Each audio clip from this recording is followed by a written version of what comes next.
In 2013, a mural appeared on a São Paulo street of a young Brazilian child sitting at a dinner table, tears streaming down his face, with nothing on his plate but a football. The message was clear. While billions poured into World Cup stadiums, ordinary Brazilians went hungry. That single image captured what's become an uncomfortable pattern. The world's most beloved sporting event keeps landing in places where the beautiful game comes at a devastating cost. Since 2014, the World Cup has hopscotched between nations with one troubling similarity. They weren't chosen for their football culture or existing infrastructure. They were chosen despite massive red flags, and in every case, real people paid the price. Let's examine why FIFA's selection process has become less about sport and more about spectacle, regardless of human consequences. When Brazil won hosting rights for 2014, it seemed like destiny.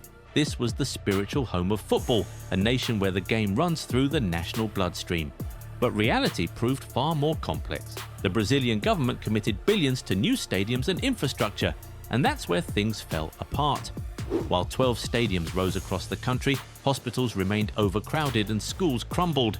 Stadium costs ballooned to $4.2 billion, nearly 4 times the 2007 estimate.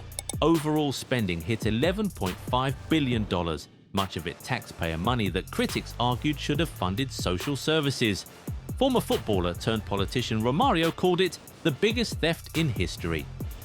Brazilians took to the streets.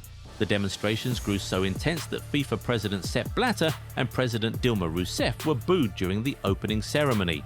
When the actual World Cup arrived, security forces used tear gas and rubber bullets to clear paths to stadiums. Perhaps the cruelest irony came afterward. Many stadiums became white elephants, expensive monuments with no purpose. The Maracanã fell into disrepair after hosting the final. Corinthians Arena still hosts matches but pays $1 million monthly in maintenance while generating only $300,000 per game. The promised economic boost never materialized. The pattern established in Brazil repeated itself in Russia, though with a darker political edge. Vladimir Putin's government saw the 2018 World Cup as something beyond sport.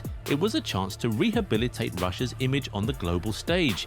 Building those showcase stadiums came at a terrible human cost.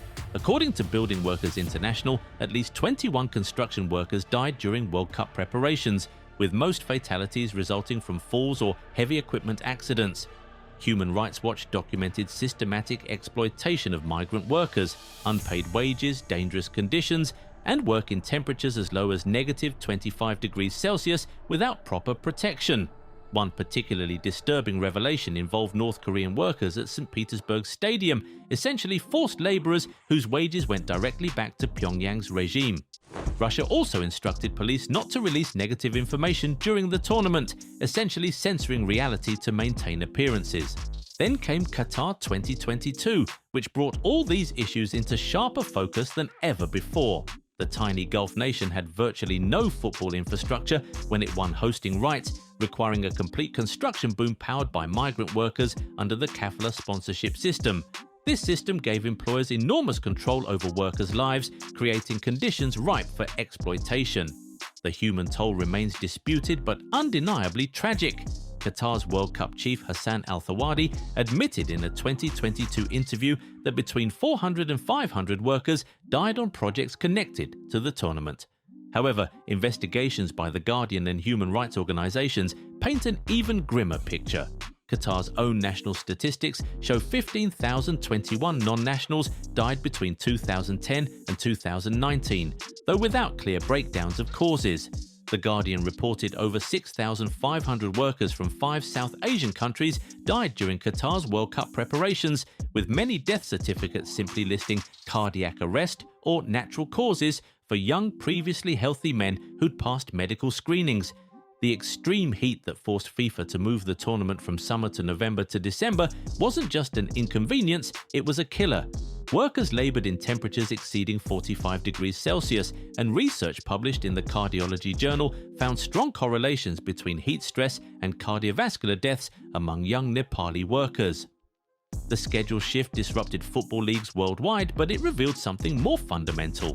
Qatar never should have been suitable for a summer World Cup in the first place. Looking ahead to 2026, brings a different kind of anxiety. The United States, Mexico and Canada joint bid seemed relatively safe until recent events shattered that assumption. Just months before the tournament, Mexico's security situation has deteriorated dramatically. The removal of a cartel leader has triggered waves of retaliation violence across Mexico. More than 100 people harmed in the immediate aftermath, with the cartel setting up roadblocks, burning vehicles, and essentially laying siege to parts of Guadalajara, one of Mexico's host cities. Domestic football matches were postponed, flights cancelled, and the US State Department issued shelter-in-place warnings for Americans in affected areas. Guadalajara's Estadio Akron is scheduled to host 4 group stage matches. The situation highlights Mexico's ongoing struggle with organized crime, a challenge that FIFA were very aware of when awarding hosting rights. Meanwhile, the United States faces its own troubling concerns. The 2026 tournament arrives during extreme summer heat that's already proven dangerous. During the 2025 Club World Cup, players called conditions very dangerous after feeling dizzy in high temperatures. A scientific study found 10 of 16 US host cities face very high heat stress risk. FIFPro flagged 6 cities as extremely high risk and called for banning midday kickoffs, yet with 104 matches in 39 days, avoiding dangerous afternoon heat is nearly impossible.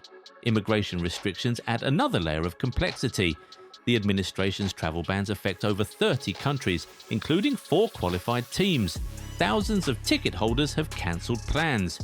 Even the 2030 tournament brings concerns, despite spanning 3 established countries. Morocco, Portugal and Spain's joint bid creates logistical headaches, with players potentially exhausted from constant continental travel.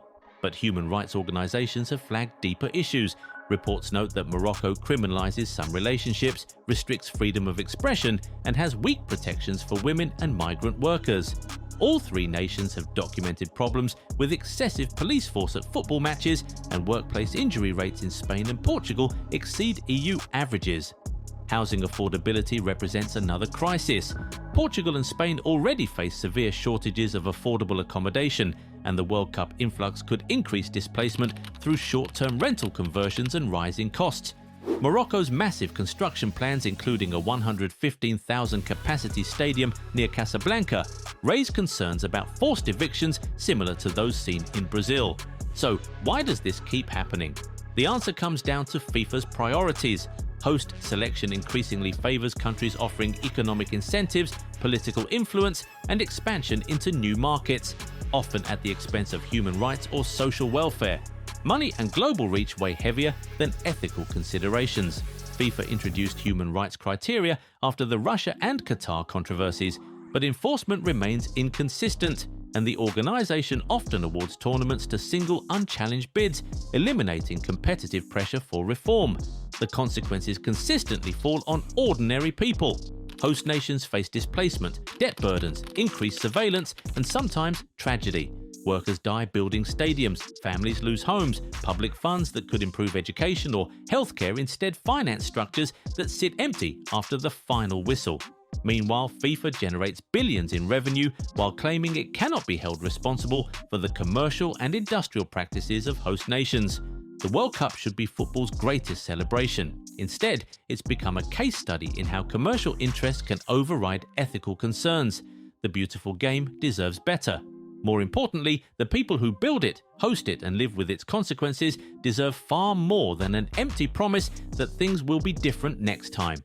Remember to leave a like on the video if you enjoyed it and subscribe to the channel. Also, be sure to turn on bell notifications so that you never miss out on any new videos. See you next time. Bye.